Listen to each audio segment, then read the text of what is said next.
Okay, so today we're going deep on Elon Musk. Deep. Like really deep. All right. We're talking about the guy who's sending rockets to space and, building electric cars and even trying to, like link our brains to computers. Yeah, the whole shebang. The whole shebang. And the thing is, like, everyone knows Elon Musk, right? Sure. Like, he's this, like, larger-than-life figure at this point. It's hard to avoid him. Yeah.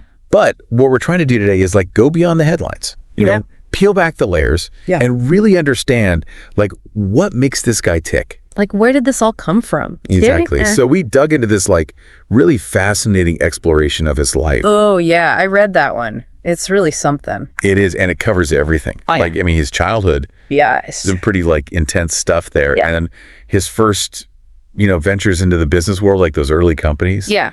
And the moments where it, like, seriously looked like it was all going to come crashing down. Oh, yeah. Those near misses. Yeah. And then obviously, like, the massive successes that he's known for today. I mean, the guy's sending people to Mars, for crying out loud. It's insane, right? It's wild. So yeah, today it's all about Elon Musk, the man, the myth, the legend. Let's separate fact from fiction. Let's dive in. Let's dive in. Okay, so rewind all the way back to 1971. Okay. Elon Musk is born in Pretoria, South Africa. Not exactly Silicon Valley, is it? No, not really. And, you might think, okay, South Africa, maybe he had like this like comfortable, upbringing. Like a nice little childhood? Right, like a privileged start. Yeah. But actually, the exploration paints a very different picture. More complicated than that. Way more complicated. He's described as like this quiet, nerdy kid, super into books and computers, like from a very young age. I heard he read the whole Encyclopedia Britannica as a kid. Yeah, like the entire thing by the time he was 9, which is just mind-blowing. Yeah, I mean, that's some serious reading. Right, like that's not like skimming a few pages. That's like absorbing a massive amount of information. A thirst for knowledge, for sure. Yeah, and you could see how that like early curiosity probably played a role in, his later success. Right, like that drive to learn to explore. But being like the brainy kid wasn't always easy. Yeah, I mean, kids can be cruel. And the exploration talks about some pretty intense bullying that he had to deal with at school. Oh, yeah, I read about that. Like really serious stuff. There's this one incident where he was actually thrown down a flight of stairs. Oh, wow. Yeah. And he ended up hospitalized. And the thing is, they say he still has like breathing problems from that. Like lasting effects. Yeah, it's pretty crazy to think about like how those early experiences can really like stick with you. It makes you wonder how much those tough times shaped him, Totally. And it wasn't just at school. Like things weren't exactly peachy at home either. Oh, right. His family life. Yeah. His parents divorced when he was 8. Oh, that's tough. And he's been pretty open about his difficult relationship with his dad, actually describing him as a dreadful human being. Wow. Strong words. Yeah. So you've got like this really challenging environment, both at school and at home. Right. So not exactly a recipe for a happy, carefree childhood. No, not really. No. But it's interesting to think about how sometimes like adversity can actually forge a certain kind of resilience. Like what doesn't kill you makes you stronger. Yeah. And you could definitely see that in Elon Musk's story. It's almost like those tough early years kind of fueled him in a weird way. Yeah, like gave him this like drive to prove something, To overcome those obstacles. Right. So in a way, maybe we wouldn't have Elon Musk as we know him today without those difficult experiences. That's a good point. Makes you think, doesn't it? It does. About how even really tough times can sometimes lead to something remarkable. It's like finding the opportunity in the obstacle. That's a good way to put it. So despite all that chaos at home and at school, we start to see these early signs of like entrepreneurial spirit. Oh yeah, like the early hints of the Elon Musk we know today. Exactly. So at 10 years old, he gets his first computer. 10 years old, that's young. Right. And not only that, he teaches himself how to code. Wow, that's some serious initiative. Right. Like this is way before like YouTube tutorials and online courses. Just pure curiosity and determination. Yeah. And then get this, by 12 he's created a video game called Blastar. Like a full-on video game. A full-on video game. And he sells it for $500. At 12 years old? At 12. I mean, come on. That's wild. It's insane, right? I mean, most 12-year-olds are like worried about like what's for lunch. Right. Or like what their favorite band is. Exactly. Yeah. And here's this kid like creating and selling software. It's like a glimpse into the future right there. Yeah. Like that entrepreneurial spark was clearly there from the very beginning. Like this wasn't just a kid messing around. This was like a mini Elon Musk in action. Totally. And that story about Blastar, it's not just like a cute little anecdote. No, it's more than that. It really speaks to this like core element of his personality. Like what? This ability to see an opportunity to create something of value and then to actually like make it happen. To execute, to bring it to life. Exactly. And that's what entrepreneurship is all about. It's not just about having ideas, it's about making them real. And he was doing that at 12 years old. It's pretty remarkable when you think about it. So fast forward a few years, he's 17 now. Okay, 17-year-old Elon Musk. And he makes this like pretty major decision. He decides to leave South Africa. Why is that? To avoid mandatory military service under apartheid. Oh, wow. So a big political statement. Yeah, and also like a huge life change. He ends up moving to Canada. So on his own in a new country? Yeah, and he has to like start from scratch, you know? Like figure out how to survive. Exactly. The exploration talks about him doing all sorts of odd jobs just to get by. Yeah, like what kind of jobs? Like cleaning boilers at a lumber mill, can you imagine? Wow, that's a far cry from the tech world. Right, like this is like hard manual labor. Yeah, just grinding it out. And there's this detail that really stuck with me. It mentions him living on like $1 a day at one point. $1 a day. Yeah, like basically eating hot dogs and oranges to survive. That's crazy. It is, right? It just shows you like the level of like grit and determination that he had. Like he wasn't afraid of hard work. No, not at all. He was willing to do whatever it took to like keep moving forward. Even if it meant eating hot dogs and oranges every day. Exactly. And you can't help but think like those early experiences probably shaped his work ethic. Oh, absolutely. Wow. Like that kind of hustle, it stays with you. So from those like pretty rough beginnings in Canada, he eventually makes his way to the US. Okay, the land of opportunity. Right, and after studying physics and economics at the University of Pennsylvania... Smart guy. Yeah, he teams up with his brother Kimball to co-found his first company. Which is Zip2. Zip2, okay, I've heard of that. Yeah, it's like this early internet company. And now we might think like, okay, Silicon Valley startup, instant success, right? Like the classic tech story. But the reality was far from glamorous. Oh, really? Yeah, the exploration goes into detail about their early struggles, like they were broke, sleeping on their office couch. On the couch. Yeah, and showering at the YMCA. Not exactly the high life. Not even close. It's a reminder that like starting a business is often like really, really hard work. Yeah, it's not all like private jets and parties. No, especially in the early days. It's like a lot of ramen noodles and all-nighters. Pretty much. And so what was Zip2 actually doing? Yeah, what was their big idea? They were basically providing online city guides for newspapers. Like digital maps and stuff. Yeah, like think local business listings, maps, things like that. Okay, so helping newspapers get online. Exactly. Yeah. Because back then, like, the internet was still this new thing. Right, like newspapers were scrambling to figure it all out. Yeah, and Zip2 was like helping them bridge that gap. So it wasn't like the sexiest idea, but it was filling a real need. Right, and that's the thing about Elon Musk. He's always been good at identifying like where the opportunities are. Like spotting the gaps in the market. Yeah, and then figuring out how to fill them. Okay, so Zip2, they're grinding away, they're sleeping on couches, but then what happens? Then comes the big break in 1999. Okay, the big one. They sell Zip2 for a cool $307 million. $307 million.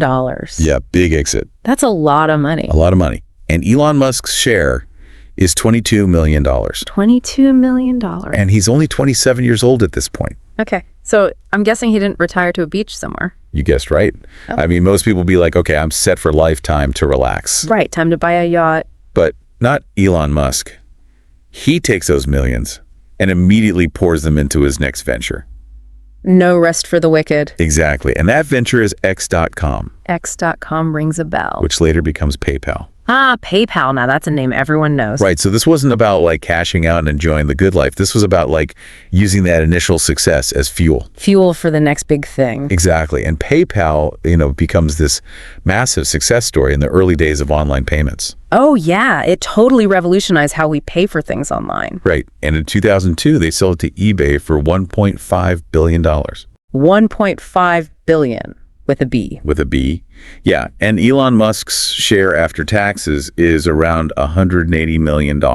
So at this point, he could have retired like 10 times over. Seriously. But again, what does he do? He starts another company. Not quite another company. All right. He takes that $180 million and decides to invest it in something way riskier. Way riskier. Like what Like sending rockets into space and building electric cars. Okay, so this is where SpaceX and Tesla enter the picture. Exactly. And everyone thought he was crazy. I mean, it does sound kind of crazy. Right? Like, who in their right mind would take that much money and pour it into these like super ambitious, unproven ventures? It's like the opposite of playing it safe.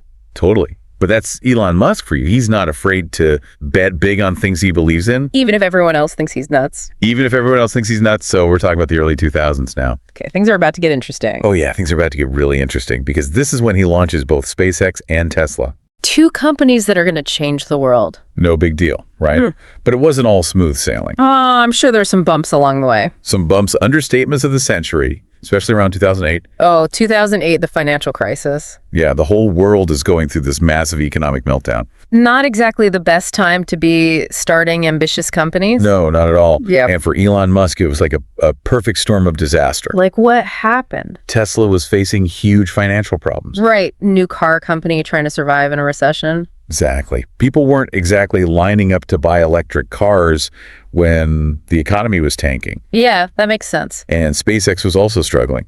They had just experienced 3 failed rocket launches in a row. 3 in a row. That's gotta hurt. It was brutal. Like each launch cost millions of dollars and they just kept blowing up. Ouch. Yeah. And on top of all that, he was going through a really messy divorce. So personal life falling apart at the same time? Yeah, like everything was hitting him at once. Talk about a tough time. And the exploration emphasizes just how dire the situation was financially. Like he was basically broke. Broke even after those big paydays. Yeah, he had to borrow money from friends just to pay rent. Wow.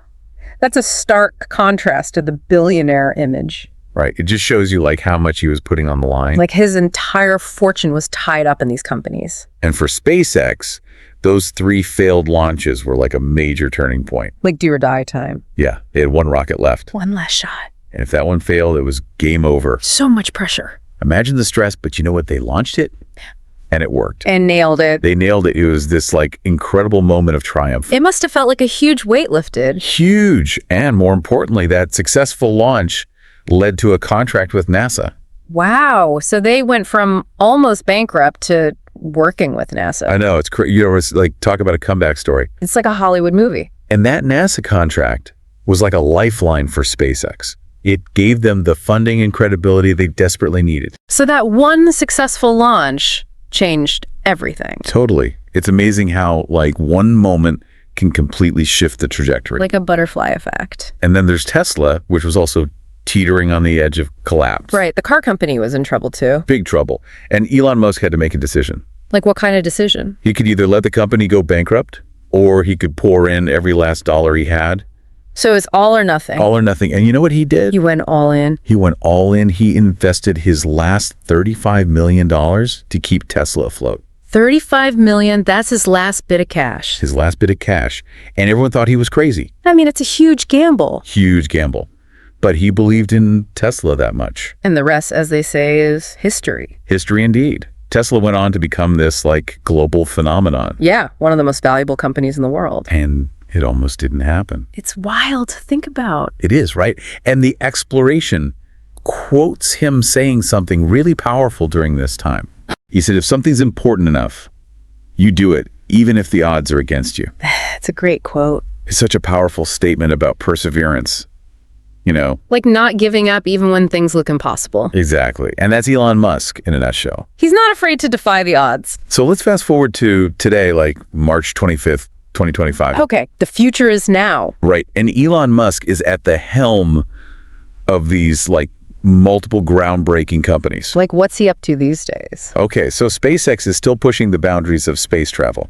They're still doing the rocket thing. Oh yeah, and they're not just launching satellites anymore. They're actively working on colonizing Mars. Colonizing Mars. Yeah, like sending humans to live on another planet. That's some next level stuff. It's mind-blowing, right? And then there's Tesla, which is now a global leader in electric vehicles, and they're also heavily involved in artificial intelligence. So cars that drive themselves. Yeah, basically. And then there's Neuralink, which is developing these brain-computer interfaces. Brain-computer interfaces. Yeah, it sounds like science fiction, but they're basically trying to create a way for our brains to directly interact with computers. Like telepathy with technology. Kinda. It's pretty wild. So he's got his hands in like 3 incredibly different but like futuristic industries. Exactly. And he's not just dabbling. He's like leading the charge in all of them. It's crazy how he manages to do it all. Right? Like, how does he even sleep? And his net worth is now estimated to be over $400 billion. 400 billion with a B. Making him one of the wealthiest people on the planet. If not the wealthiest. It's hard to even fathom that kind of wealth. But here's the thing. The exploration really makes it clear that money isn't his primary motivator. Like, it's not just about the Benjamins. No, there's this quote from his ex-wife, Justine, that's really telling. What did she say? She said, money just happens for him. He knows he can generate it. So it's like a side effect of his ambition. Exactly. Like, he's not chasing wealth for wealth's sake. He's chasing something bigger. Right. His core driving vision seems to be this idea of like solving these really big existential problems. Like saving humanity. Kind of like he wants to make humanity multiplanetary to address climate change and to revolutionize transportation. Those are some pretty lofty goals. They're huge, right? Yeah. And most people will be like, okay, that's impossible. But not Elon Musk. Not Elon Musk. He sees impossible as a challenge. And that's what makes him so fascinating. So if we bring this back to you, the listener. Okay, back to us regular folks. Right? Elon Musk's story. It's like a reminder that anything is possible. Yeah, even if you start with nothing. Exactly, because he started with what he describes as nothing but a brain and a dream. A brain and a dream, that's a good starting point. And he faced so many obstacles along the way, like rejection, failure, periods of absolute chaos. Yeah, he didn't have it easy. Not at all. But he never let those things define him. He just kept pushing forward. And that's the key takeaway, you know? Like what? Don't let the fear of failure or the opinions of others hold you back from pursuing your dreams. Don't be afraid to be ambitious. Exactly. Because, as Elon Musk has shown us, even the most seemingly impossible dreams can be achieved. If you're willing to put in the work. And to never give up. So what's your big idea? What's your zip to? Yeah, what's that crazy idea that you've been thinking about, but maybe you're too scared to actually pursue? Don't let it stay just an idea. Because who knows? Maybe you're the next Elon Musk. The world needs more people who are willing to think big and to take risks. And to remember that when something is important enough, you do it, even if the odds are not in your favor. That's a great way to end it. That's Elon Musk for you. And that's the deep dive. Until next time. See ya. Bye. Bye. Bye. Bye.